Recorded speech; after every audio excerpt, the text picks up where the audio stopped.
Welcome back to Global Eye. Today we're covering the untold story of one of Hollywood's most enigmatic actors. Nicolas Cage, at 61 years old, has lived a life that seems almost impossible to believe. He's an Oscar winner who descended from Hollywood royalty, earned over $150 million at the peak of his career, and became one of the most recognizable faces in cinema. But behind the eccentricity, the internet memes, and the larger-than-life persona lies a tragedy that encompasses financial ruin, family trauma, and a son whose violent behavior has made international headlines. In April 2024, Cage's ex-girlfriend, Christina Fulton, filed a lawsuit alleging that their 34-year-old son, Weston, violently attacked her, leaving her with catastrophic injuries, including a concussion, eye injury, multiple bruises, neck injuries, dental trauma, and PTSD. The lawsuit also accuses Nicolas of enabling Weston's behavior by supporting him financially and turning a blind eye to his alleged violence. Meanwhile, Cage himself has spent the last 15 years clawing his way out of a $14 million debt after losing nearly everything in the 2008 financial crisis, forced to star in dozens of direct-to-video movies just to avoid bankruptcy. Subscribe and hit that notification bell because this isn't just another celebrity drama story. This is about generational trauma, the cost of fame, and what happens when childhood wounds never heal. Let's dive into the heartbreaking reality of Nicolas Cage. Nicolas Cage wasn't born. Nicolas Cage, he was born Nicolas Kim Coppola on January 7, 1964, in Long Beach, California, into one of Hollywood's most prestigious families. His uncle is legendary director Francis Ford Coppola. His aunt is actress Talia Shire. His cousins include directors Sofia Coppola and Roman Coppola, and actor Jason Schwartzman. Growing up as a Coppola should have been a golden ticket to success, but for young Nicolas, it became a burden that shaped his entire life. His father, August Coppola, was a professor of literature and dean of the School of Creative Arts at San Francisco State University, but he was also deeply discouraging of his son's acting ambitions. Cage told Playboy that when he was late coming home from an audition for a high school play, his father said to him, "Nicholas, you are never going to be an actor, so don't even bother to try." That rejection from his own father became a defining moment. Cage said it was the one time he stood up to his father, but the damage was done. He maintained a troubled relationship with August into adulthood, a wound that never fully healed before his father's death in 2009. But the family dysfunction went even deeper. Cage has blamed some of the tension between him and his father on the fact that during an argument with August, his mother, Joy Vogelsong, once said untruly that Cage wasn't August's son. Imagine being a child and hearing your mother tell your father that you're not really his. Imagine the confusion, the identity crisis, the fundamental betrayal of trust that statement represents.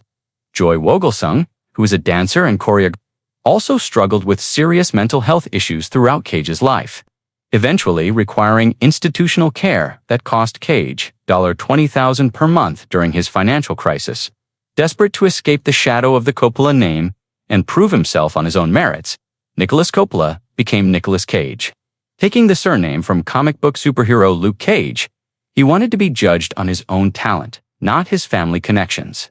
But changing your name doesn't erase your past, and the wounds inflicted during those formative years would follow him throughout his life and career, manifesting in ways he probably never anticipated.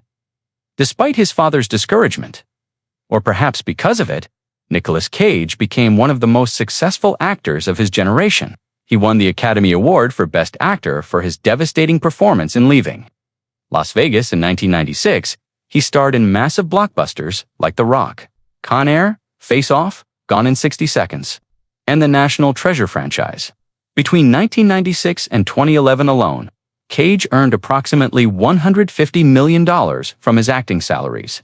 He was making $20 million per film at his peak, putting him in the same financial stratosphere as Hollywood's biggest A-listers. But what Cage did with that money became the stuff of legend, and not in a good way.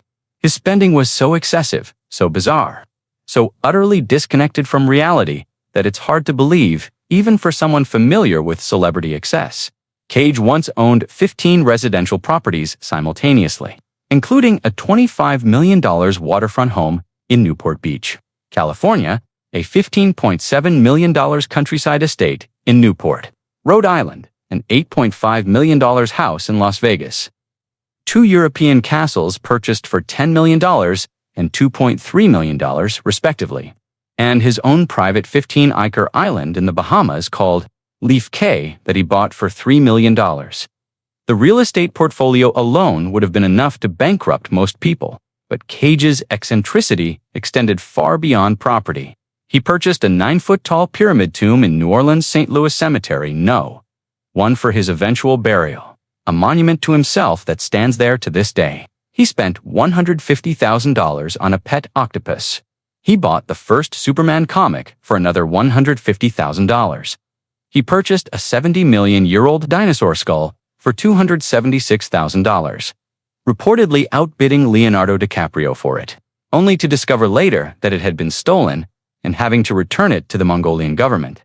He owned a fleet of 4 super yachts with his crown jewel, the Sarita, costing $20 million and featuring 12 master bedrooms and an onboard jacuzzi.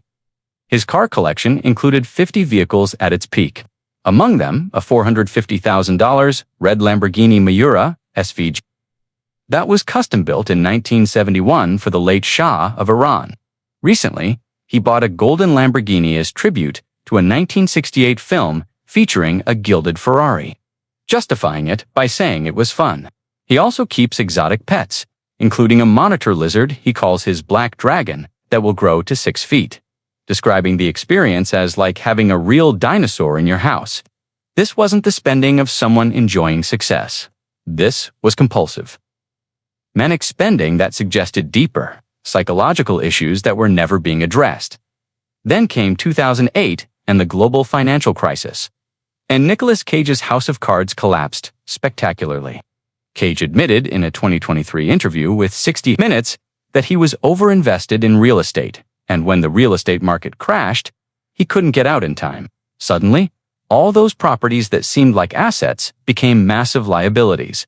The IRS came calling for $14 million in back taxes. Various creditors demanded payment on loans Cage had taken out to fuel his spending. In total, reports suggest Cage owed around $14 million, though he stated publicly that the amount he had to pay back was about $6 million. Cage sued his former business manager Samuel Levin in 2009, accusing him of leading him down a path toward financial ruin through negligence and fraud. The lawsuit claimed Levin failed to pay taxes on time, made unauthorized investments, and sent Cage down a path toward financial ruin. But Levin countersued, alleging that Cage's spending was so out of control that no financial manager could have saved him, and that Cage ignored repeated warnings about his unsustainable lifestyle. The legal battle painted a picture of a man who was spending money faster than even his massive income could support, living in a fantasy world of castles and dinosaur skulls. While his financial foundation crumbled beneath him, people in Cage's life were telling him he should file for bankruptcy. It would have been the easy way out, the quick reset that would have allowed him to start fresh. But Cage refused, driven by pride, by a work ethic instilled during those difficult childhood years, or perhaps by the same stubbornness that made him change his name to prove himself. He told 60 Minutes, "I paid them all back, but it was about $6 million. I never filed for bankruptcy." When the interviewer noted that must have been a dark period, Cage's response was simple and devastating. It was dark. Sure, to pay back his debts, Cage did the only thing he knew how to do. He worked, and worked, and worked. He moved to Las Vegas in 2006, a tax-free state, and started making 3 to 4 movies per year, most of them straight to DVD or video-on-demand releases that serious film critics mocked and fans largely ignored. Between 2014 and 2022, Cage appeared in over 46 films, an absolutely punishing schedule that destroyed whatever artistic credibility he'd built up during his Oscar-winning days. Movies with titles like Primal, Grand Isle, Kill Chain, and Jiu-Jitsu flooded the direct-to-video market, and Cage became the face of straight-to-DVD action cinema. But here's what makes Cage's financial comeback both admirable and tragic. He never stopped caring. In interviews, Cage has been defensive about this period, insisting that even when the movies were terrible, he gave every role his full commitment. He told 60 Minutes, "Work was always my guardian angel. It may not have been blue chip, but it was still work. Even if the movie ultimately is crummy, They know I'm not phoning it in, that I care every time. To GQ in 2022, he said, "When I was doing 4 movies a year, back to back to back, I still had to find something in them to be able to give it my all. They didn't work. All of them. Some of them were terrific, like Mandy, but some of them didn't work, but I never phoned it in." There's something deeply sad about an Oscar-winning actor having to defend his artistic integrity while starring in movies that most people will never watch. Movies that exist primarily as content to fill streaming platforms and bargain bins. Cage went from being one of Hollywood's most respected and highest-paid actors to being an internet meme. Known more for his over-the-top performances and bizarre personal life than for his genuine talent, he told The Guardian in 2023. "I didn't get into movies to become a meme," expressing frustration that his legacy was being reduced. 2 viral frames of rage or idiosyncratic line readings in bad movies, the grinding schedule of back-to-back films, the constant travel, the pressure of knowing that if he stopped working, the creditors would come for whatever he had left, the humiliation of seeing his career reduced to straight-to-DVD fodder while his peers continued making prestige films. All of it took a psychological toll. Meanwhile, he was also spending $20,000 per month trying to keep his mother out of a mental institution. During this same period, a battle he ultimately couldn't win. As he told GQ, "I've got all these creditors and the IRS, and I'm spending $20,000 a month trying to keep my mother out of a mental institution, and I can't." It was just all happening at once. According to reports, Cage finally finished paying off all his debts around 2022 after starring in The Unbearable Weight of Massive Talent, a meta-comedy where he played a fictionalized version of himself. His net worth, which had peaked at $150 million, is now estimated at around $25 to $40 million. He's made a career comeback of sorts, with critically acclaimed films like Pig in 2021 and the horror hit Longlegs in 2024. But he's also 61 years old now, and the years of punishing work schedules have taken their toll. He recently told Deadline that he only has about 3 or 4 more lead roles left in him before he retires. A sobering reminder that time catches up with everyone eventually. But if Cage's financial ruin and career resurrection were his only struggles, his story would be tragic, but ultimately redemptive. Unfortunately, there's another chapter that makes everything infinitely worse. His relationship with his oldest son, Weston Cage. Weston, now 34 years old, was born in 1992, Nicholas and his then-girlfriend, Christina Fulton. Weston followed his father into the entertainment industry as an actor and musician, but his life has been marked by legal troubles, mental health crises, and allegations of violence that have made international headlines. In April 2024, Christina Fulton filed a lawsuit against both Nicolas Cage and their son Weston for an alleged assault that she claims caused her catastrophic physical, emotional, and economic harm. According to the lawsuit, Weston allegedly attacked Christina when she went to visit him following urgent messages from his friends regarding his deteriorating mental state. The alleged attack left Christina with a concussion, an eye injury, multiple bruises, neck and throat injuries, dental trauma, tinnitus, abdominal trauma, and PTSD. These aren't minor injuries from a verbal argument that got physical. These are serious injuries consistent with a violent assault. What makes the lawsuit particularly damning is that Christina also named Nicolas Cage as a defendant, accusing him of enabling Weston's behavior by supporting him financially and turning a blind eye to his alleged violence. The implication is clear. Nicolas has known about his son's violent tendencies and mental health issues, but has continued to fund his lifestyle rather than forcing him to face consequences or get serious help. Nicolas' attorney spoke out, denying the allegations, and Weston's attorney also issued statements defending him. But the fact remains that a mother felt compelled to sue both her ex-partner and her own son, which speaks to how desperate and terrified she must have felt. This wasn't Weston's first brush with violence or legal trouble. In 2024, Weston also lost custody of his 2 children from his third wife, a devastating blow for any parent. He was granted no visitation rights whatsoever, which is extraordinarily rare and suggests the court had serious concerns about his behavior around children. Weston has also been divorced 3 times by age 34 and denied custody of children from multiple relationships, a pattern that suggests ongoing instability and inability to maintain healthy relationships. Multiple sources have described Weston as struggling with mental health and substance abuse issues, challenges that appear to have gone unaddressed or inadequately treated despite his famous father's resources. So, how did we get here?